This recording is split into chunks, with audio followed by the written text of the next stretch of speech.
brought to you by Silver Pumps. Top quality और consistent performance के लिए सिर्फ सिल्वर पंप्स नाम याद रखना।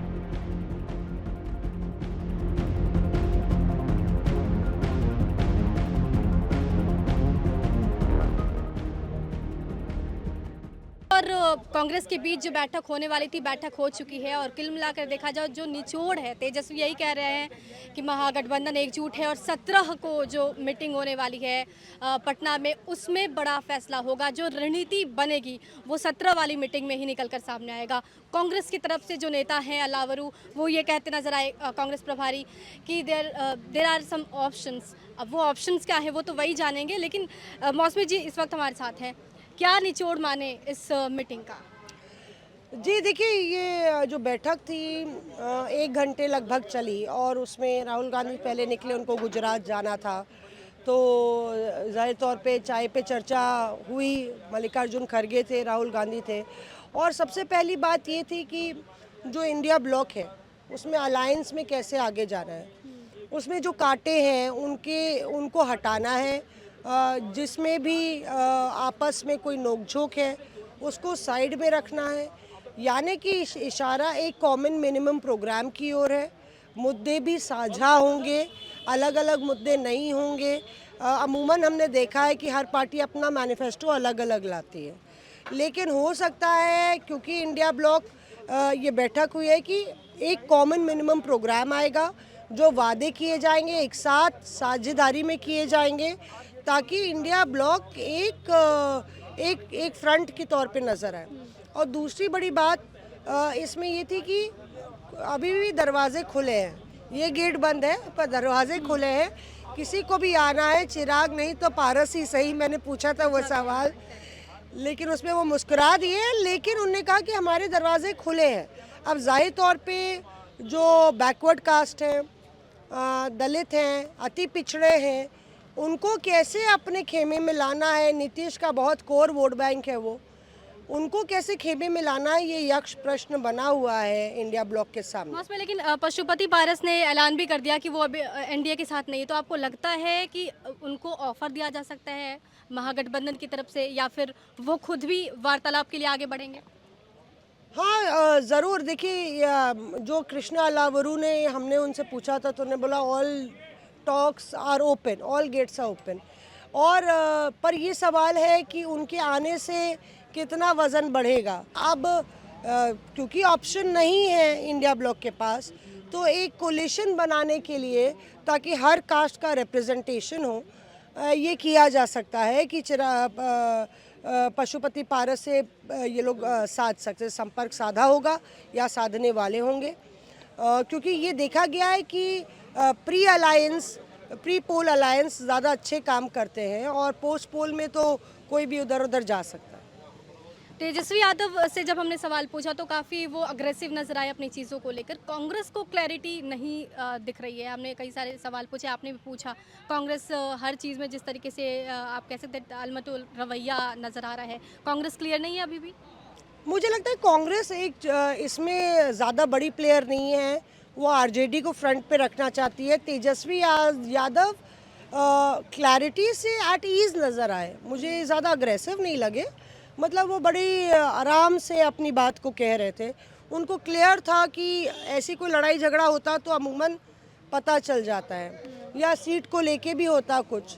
वो इसलिए कि कांग्रेस ज़्यादा बार्गेनिंग पोजीशन में है नहीं, उसका परफॉर्मेंस काफ़ी ख़राब रहा है। और लोकसभा की भी आप जीत देखें तो उसमें भी उन एरियाज़ में कांग्रेस ने अच्छा किया जहाँ पे मुस्लिम, काफ़ी अच्छा मुस्लिम बहुल इलाका है, तो वो अबव 40% जहाँ मुस्लिम्स हैं वहाँ पे ही बिहार में उसने लोकसभा में अच्छा किया। तो एक तरीके से कांग्रेस को भी ज़रूरत है ये देखना है कि यादव वोट कैसे कांग्रेस के लिए वोट करता है, क्या करेगा और किस तरह से कैंडिडेट्स, क्या कुछ कैंडिडेट्स आरजेडी के कांग्रेस के खेमे में जाते हैं। 30 से 40 सीट अगर मिलती है तो क्या 10 कैंडिडेट आरजेडी के होंगे जो कांग्रेस सिंबल पे लड़ेंगे। उस तरह का परम्यूटेशन कॉम्बिनेशन कैसे बनाते हैं, क्या ज़्यादा यादव रिप्रेजेंटेशन देना है या मुस्लिम रिप्रेजेंटेशन देना है, या यादव बहुल इलाके में खुशवाहा या कोरी या कुर्मी रिप्रेजेंटेशन देना है। क्योंकि उससे क्या होगा कि आपका MY कॉम्बिनेशन भी आएगा और बैकवर्ड भी आपकी तरफ आएगा। नहीं, दलित को मुझे तो लगता है कि जैसे अभी बहुत बड़े पैमाने पर चेंज हुआ, सांगठनिक स्तर पर बदलाव हुआ, राजेश राम की एंट्री हो जाती है, तो कहीं ना कहीं दलितों को साधने की कोशिश जो है वो कांग्रेस की यहाँ पर देखने को मिल रही है।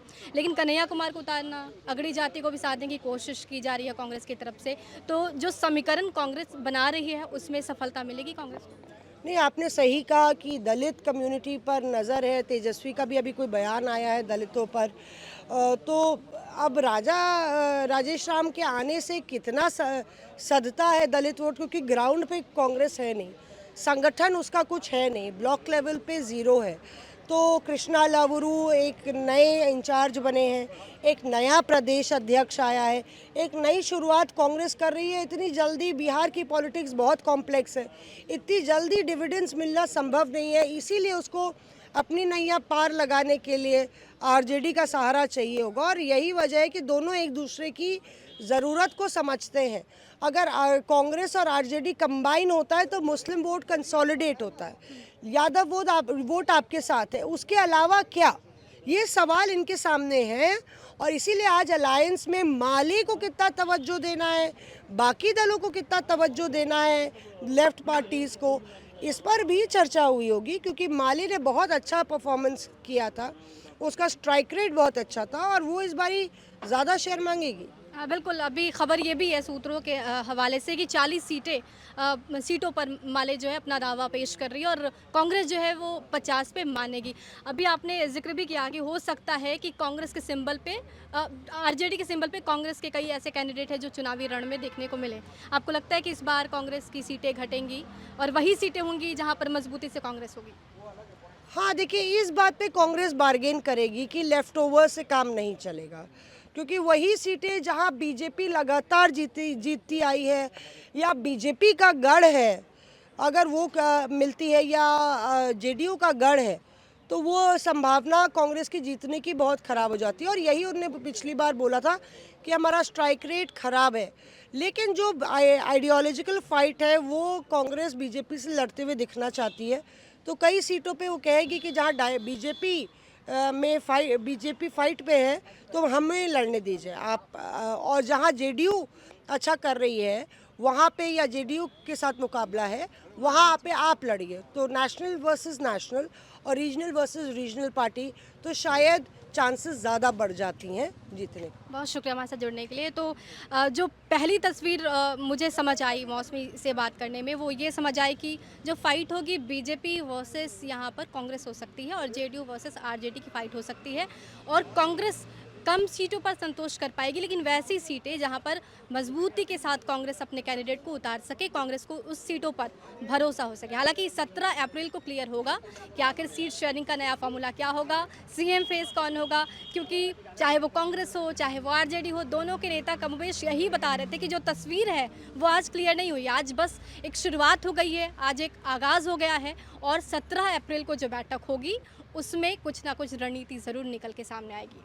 सहयोगी चाहत के साथ ऋचा शर्मा, दिल्ली आज तक।